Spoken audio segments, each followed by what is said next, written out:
Eu Tá vou tudo pedir bem. para vou pedir para a Priscila, então, bom dia, começar com a nossa oração. Bom dia. O pastorino hoje, né, em Minuto de Sabedoria, nos diz o seguinte: não duvide do poder da bondade, embora pareça que está tudo contra você. Um coração com Deus representa a maioria, contra toda uma multidão desvairada. A bondade praticada em todos os momentos é uma sementeira que nos garantirá colheitas de felicidade e paz. Só quem planta bondade encontra dentro de si força de viver com Deus. Use, então, sem restrições, a bondade de seu coração. Então, a palavra de hoje é bondade, né? Usar a bondade. A gente sabe que tudo que a gente planta, a gente colhe, né? Então, temos que plantar coisas boas. Tá, vou pedir para você fazer a oração inicial para a gente começar o estudo, então. Por favor, Tá. Priscila. Então, assim, vamos fechar os nossos olhos e agradecer a Deus essa oportunidade benfazeja de mais um Evangelho no Lar. Né? Agradecemos também ao nosso Mestre Jesus, a Maria de Nazaré, nossa Mãe Santíssima, aos Espíritos benfeitores e ao nosso anjo da guarda, que nunca nos desampara. Senhor, que possamos ser luzes em nossas vidas e na vida dos que estão ao nosso redor. Que possamos, nesse instante, Senhor, sermos imantados com teu amor, com a tua serenidade, que possamos ser intuídos, Senhor, para falarmos sobre a tua palavra, sobre o teu evangelho. E, ao terminar o estudo, que possamos exemplificar o que for estudado aqui, Senhor Jesus. Muito obrigada. Vamos pedir também que os mentores espirituais fluidifiquem as nossas águas, colocando o lenitivo necessário para o nosso corpo físico, espiritual e mental. E assim, Senhor, pedimos a tua permissão para iniciarmos o evangelho do dia de hoje. Que assim seja, graças a Deus. Graças a Deus, obrigada. Pode iniciar. Vamos lá. Deixa eu pegar aqui printei aqui do estudo. Hoje é Lucas, né? Isso. Lucas 3, do 1 ao 14. Então, vamos lá. O título do que eu peguei, da Bíblia que eu peguei, fala que é a pregação de João Batista.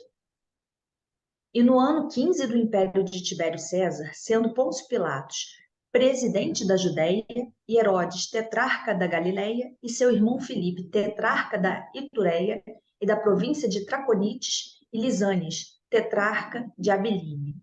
Sendo Anás e Caifás sumos sacerdotes, veio no deserto a palavra de Deus a João, filho de Zacarias.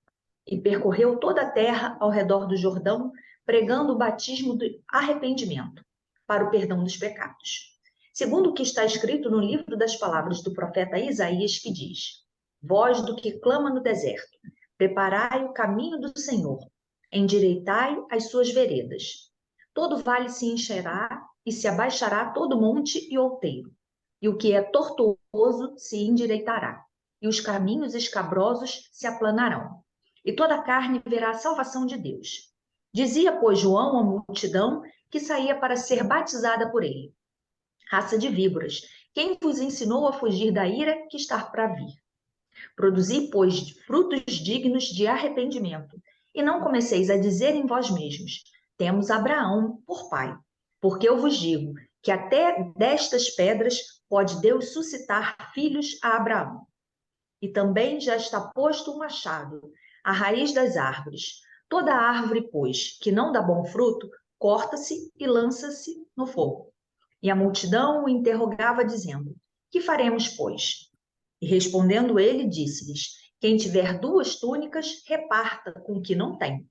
E quem tiver alimentos, faça da mesma maneira. E chegaram também os publicanos para serem batizados. E disseram: Mestre, que devemos fazer? E ele lhes disse: Não peçais mais do que o que vos está ordenado. E uns soldados interrogaram, também dizendo: E nós que faremos? E ele lhes disse: A ninguém trateis mal, nem defraudeis, e contentai-vos com o vosso soldo. E aí, do estudo de hoje, o que eu peguei é do livro Vinha de Luz, né? Escrito por Chico Xavier, pelo o espírito, né? Ele, como médium, o espírito Emmanuel, que diz assim: o capítulo tem por título Executar Bem. E ele lhes disse, não peçais mais do que o que vos está ordenado. João Batista. A advertência de João Batista, a massa inquieta, é dos avisos mais preciosos do Evangelho. A ansiedade é inimiga do trabalho frutuoso. A precipitação determina desordens e recapitulações consequentes. Toda atividade edificante reclama entendimento. A palavra do precursor não visa anular a iniciativa ou diminuir a responsabilidade, mas recomenda espírito de precisão e execução nos compromissos assumidos. As realizações prematuras ocasionam grandes desperdícios de energia e atritos inúteis. Nos círculos evangélicos da atualidade, o conselho de João Batista deve ser especialmente lembrado. Quantos pedem novas mensagens espirituais sem haver atendido às sagradas recomendações das mensagens velhas? Quantos aprendizem aflitos por transmitir a verdade ao povo sem haver cumprido ainda a menor parcela de responsabilidade para com o lar que formaram no mundo? Existem revelações, emoções e novidades, esquecidos de que também existem deveres inalienáveis desafiando o espírito eterno. O programa individual de trabalho da alma, no aprimoramento de si mesma, na condição de encarnada ou desencarnada, é lei soberana. Inútil enganar o homem a si mesmo com belas palavras, sem lhes aderir intimamente, ou recolher-se à proteção de terceiros, na esfera da carne ou nos círculos espirituais que lhe são próximos. De qualquer modo, haverá na experiência de cada um de nós a ordenação do Criador e o serviço da criatura. Não basta multiplicar as promessas ou pedir variadas tarefas ao mesmo tempo. Antes de tudo, é indispensável receber a ordenação do Senhor cada dia e executá-la do melhor modo. Né? E assim, Emmanuel vem falando que a gente tem que fazer a nossa tarefa, né? Mesmo que ela seja pequenina, né? Que achemos que é algo insignificante, mas fazer ela da melhor maneira e vinculando com o que o Pastorino diz, fazendo com bondade, né? Com amor. Não adianta a gente querer pedir muita coisa e não dar conta do trabalho, né? Então, ele fala da questão da ansiedade, que não adianta a gente ter ansiedade, né? Porque o nosso trabalho, a ansiedade não vai mudar o que tem que acontecer e o nosso trabalho não vai ser feito do jeito que precisa ser feito. E ele, assim, a parte que eu gostei muito, quando ele fala que toda atividade edificante reclama entendimento. Então, você tem que entender o que você está fazendo para poder fazer a edificação, fazer algo correto, né? Então, a gente tem que ter essa certeza em nossos corações. Sim, porque se não tiver entendimento é uma coisa mecânica apenas, né? Você está fazendo, mas não está aproveitando aquilo. E aí também me lembrou aquela história que o serviço aparece quando o servidor está pronto. A gente não tem que ter ansiedade porque as coisas ocorrem quando a gente está pronto para que elas ocorram. Não precisa de ansiedade de querer mais do que a gente pode dar conta de fazer. As coisas fluem naturalmente. Eu sempre digo que grande parte da infelicidade do ser humano vem pelo fato dele querer nadar contra a corrente. Se a gente deixa a vida fluir e vai com a correnteza da vida normalmente, as coisas vêm até nós no momento exato. Perfeito. É isso aí mesmo. Bom, Pastorino, né? Ele faz aquela análise dele mais cheia de simbologia. Mas vamos lá, deixa eu ler aqui. O estudo do simbolismo leva-nos a várias conclusões. Em primeiro lugar, verificamos que as anotações de datas e cronologias são dadas em relação a João e não a Jesus. Com efeito, João representa a personalidade, que ainda está sujeita a tempo e espaço, ao passo que Jesus, a individualidade, transcende tudo e vive na eternidade sem datas e sem pontos de referência. Anotemos de passagem o simbolismo de alguns dos nomes citados. Além de João, que vem de Yomã, quer dizer, Yahvé é favorável, temos uma descrição rápida do ambiente que João começou o ministério da pregação. O governador supremo César era a figuração de Roma. representada pelo rio Tibérios, e seu representante lançado como uma ponte, Pontius, uma ponte armada, Pilatos, armado de pila, uma arma romana. Dominava a religião, Judéia, louvor a Deus. Herodes, o Idumeu, Edom, quer dizer vermelho, sangue, domina a região fechada, que é o coração, a Galileia. E o amigo dos cavalos, Filipe, na região rude e árida, Traconites. Tudo isso aqui ele está indo na raiz dos nomes, né? Ele está indo pelas simbologias todas. Mas aquele que dissipa a mágoa, Lisânias, governa a planície verdejante, que é o Bilene. Com os superiores religiosos oficiais, a graça, Anás, dominado pelo opressor, Caifás. Esse painel confuso da Terra, quando a grande personalidade de João inicia sua missão de precursor, uns poucos bem-intencionados, mas a maioria vivendo por ignorância na maldade e no materialismo. Nessa situação, vem ao arauto a palavra de Deus. Não se trata do logos, palavra ativa, princípio criador, mas de rema, palavra discursiva, articulada, que dá ordens, incitando a dar início à ação. A personalidade não é influenciada pelo logos, que apenas atua na individualidade, coração. João, a personalidade, falava ainda no deserto de individualidade, exortando as criaturas, ainda no plano animalizado, à reforma mental, a fim de renunciarem à inferioridade e renascerem pela água em nova personalidade, da mesma forma que o renascimento do corpo se efetua através do mergulho no líquido amniótico do ventre materno. O mergulho, pois, é um renascer simbólico, como se a criatura entrasse no ventre materno da Mãe Terra e de lá saísse purificada dos erros das existências anteriores. Nova criança, homem renovado.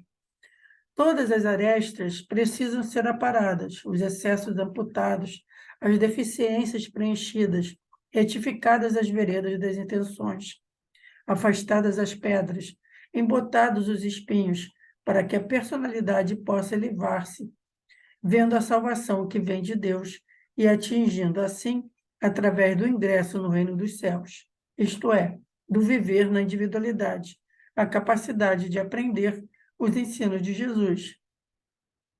Todos os que já estavam no plano do louvor a Deus, Judéia, e na visão da paz, Jerusalém, ouviam a voz aclamar e iam em busca do mergulho para o novo nascimento.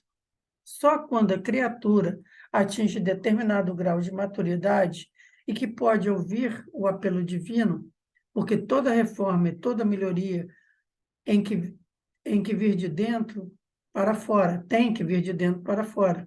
O chamado deve ecoar no coração, para que esta possa responder com honesta sinceridade. Há muita gente que procura iludir os outros e a si mesmos no caminho do progresso e da evolução espiritual. Os hipócritas, fariseus, em sua espiritualidade formalista externa, de rituais complicados e minuciosos, julgando-se superiores, correm pressurosos para serem os primeiros a usufruir das vantagens religiosas, a fim de receber os elogios do povo.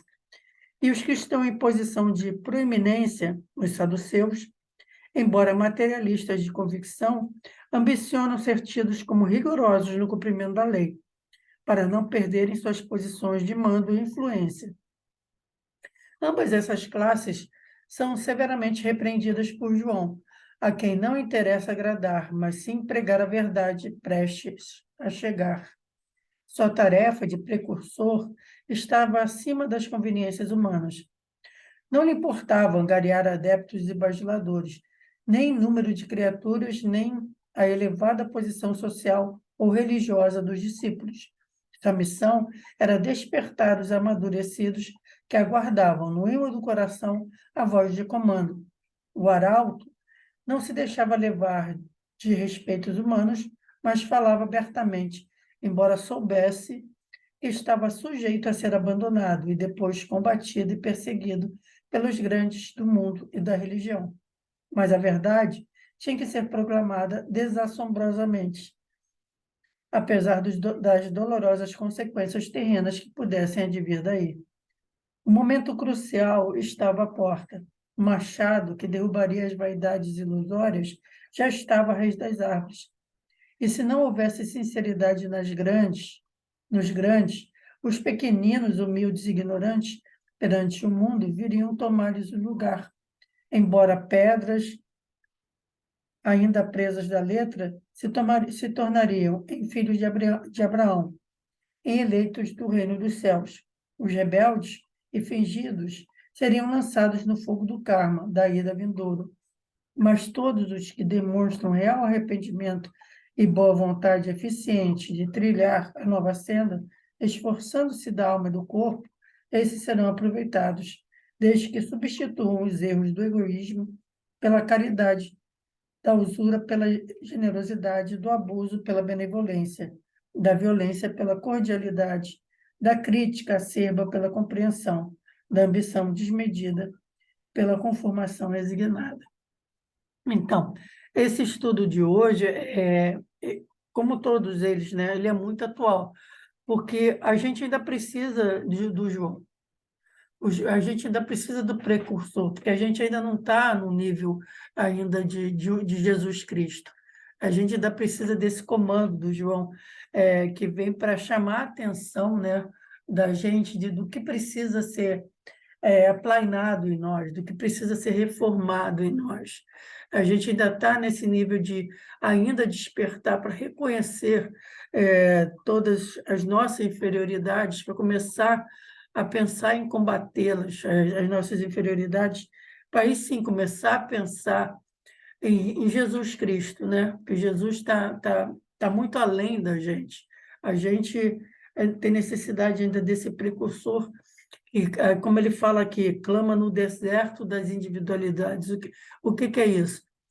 João ainda clama nesse deserto, porque as pessoas, a gente ainda vive no nível da personalidade, da materialidade, a gente vive ainda voltado para esse mundo material, para as nossas necessidades materiais, enquanto a nossa individualidade, que é o nosso espírito eterno, a gente continua deixando de lado ainda do mesmo jeito que aí lá atrás, quando João clamava no deserto, porque ainda é um deserto.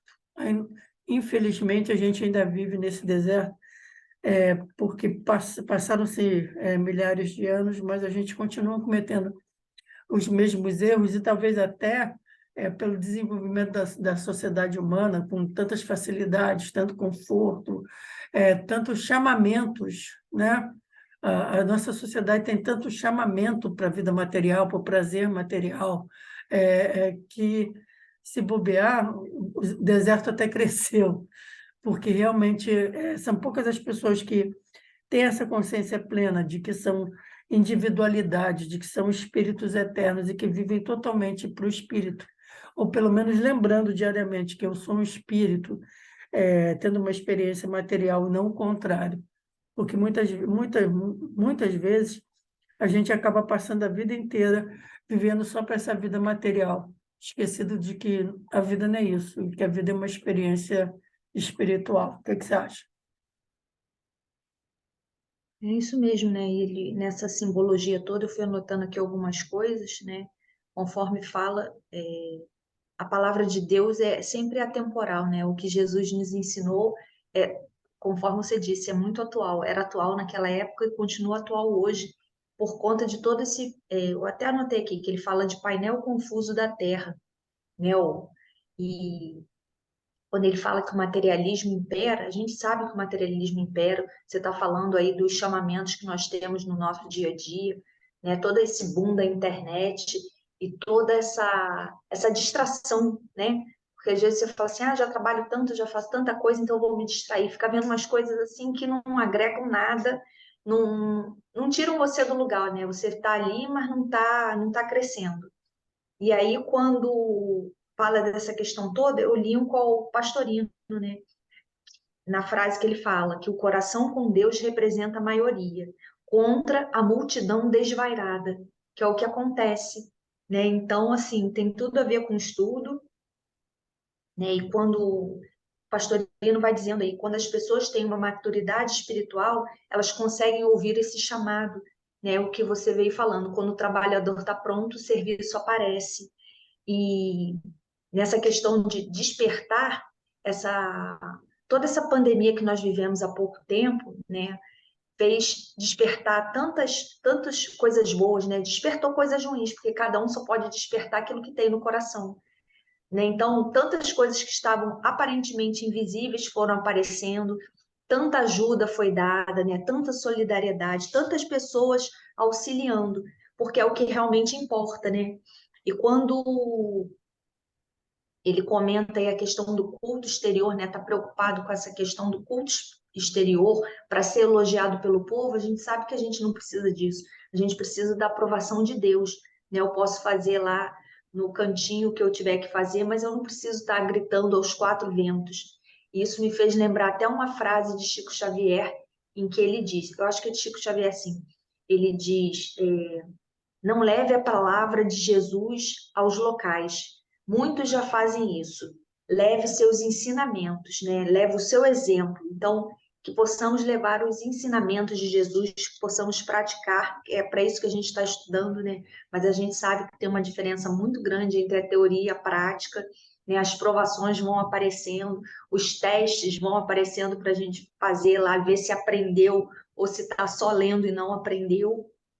E quando ele, pastorino, vem falando, né, que João pregava a verdade, a gente precisa disso, né, de pregar a verdade, e a gente sabe que a verdade sempre prevalece, né? Ela pode ficar assim, meio que podem tentar escondê-la, mas isso não consegue, né? Não é possível, porque a verdade prevalece em qualquer momento, né? Tem até aquele ditado que mentira tem perna curta, né? Porque você não consegue esconder aquela mentira por muito tempo.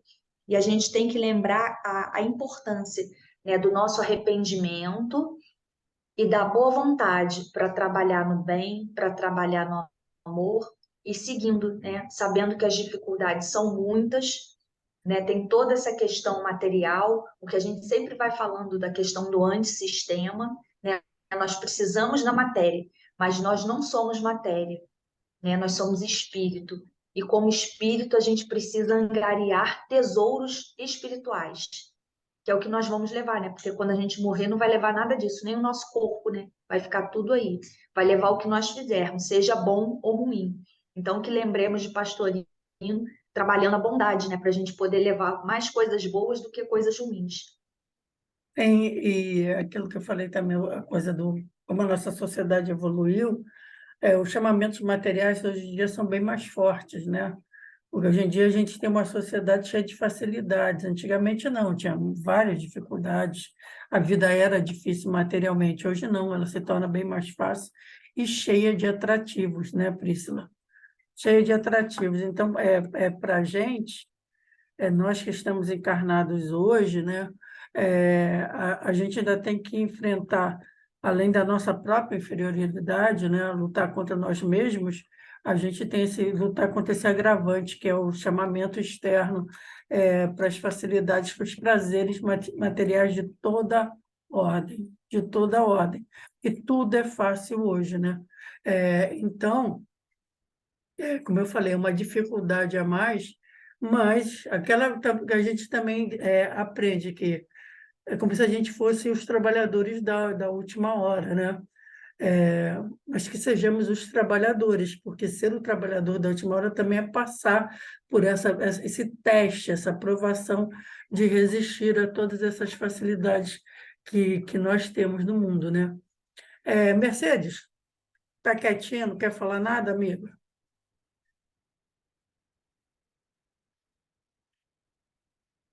Mercedes?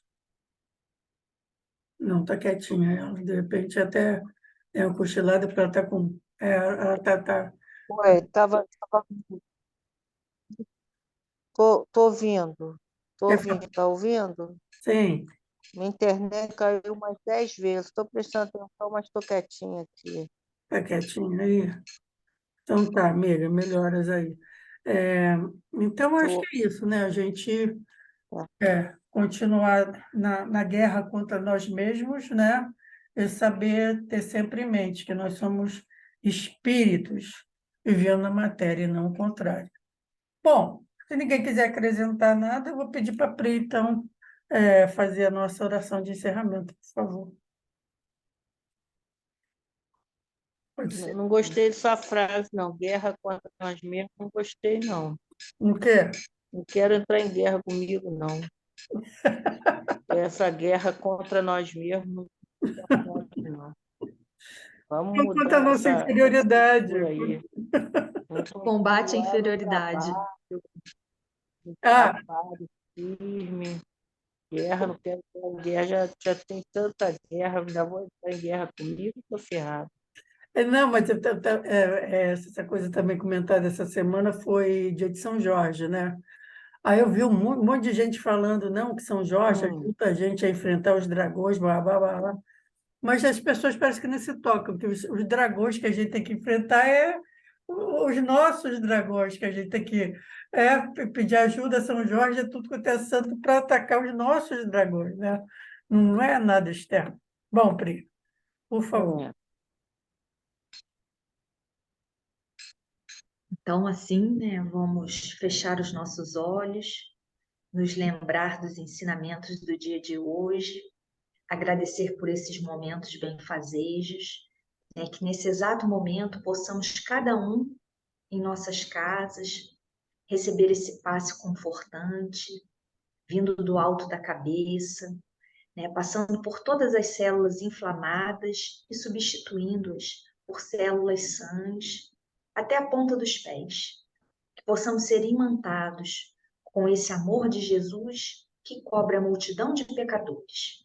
Mas, Senhor, não vamos pedir somente por nós, vamos pedir também pelos nossos vizinhos, pelos nossos amores, pelos nossos desafetos, pelos irmãos que se encontram nos hospitais, nos asilos, nos orfanatos, os irmãos em situação de rua, aqueles irmãos que estão passando por dificuldades, sejam elas de ordem financeira ou de ordem espiritual, que eles possam se sentir abençoados, né? Que aqueles nossos irmãos que se encontram em processo depressivo, eles possam sentir, Senhor, que Tu amas a cada um de nós da mesma forma, independente do que somos ou do que fazemos. E assim, Mestre Jesus, vamos pedir para que o Senhor continue conosco, ou melhor, que possamos estar conectados com o Senhor, praticando o bem e praticando o amor em todos os momentos de nossa vida. E dessa maneira, pedimos o encerramento, né? Que possamos encerrar o nosso evangelho de hoje, pedindo: Senhor, fique conosco hoje e sempre. Que assim seja, graças a Deus. Graças a Deus. Obrigado, Pri, por fazer a escolha do estudo da semana que vem. Eu acho que eu desmarquei. Então, vamos lá.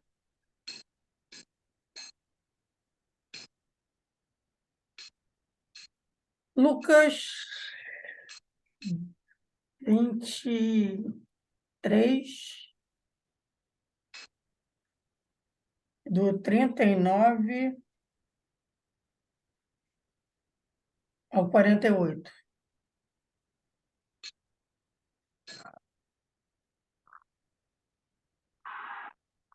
Lucas 23, do 39 ao 48, os dois malfeitores.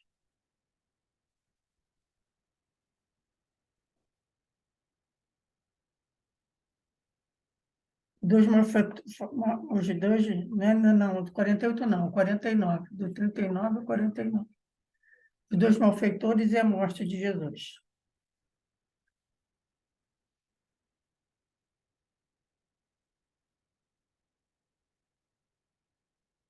Acho que a gente ainda não passou por aqui, não. Estou até curiosa para ver como é que vai ser estudado pelo pastorino. Meus amores, então, muito obrigada, tá? Melhoras, Mercedes. Obrigado, Pri. e até semana que vem, tá bom? Beijo, Tá certo. Até semana que vem. beijo.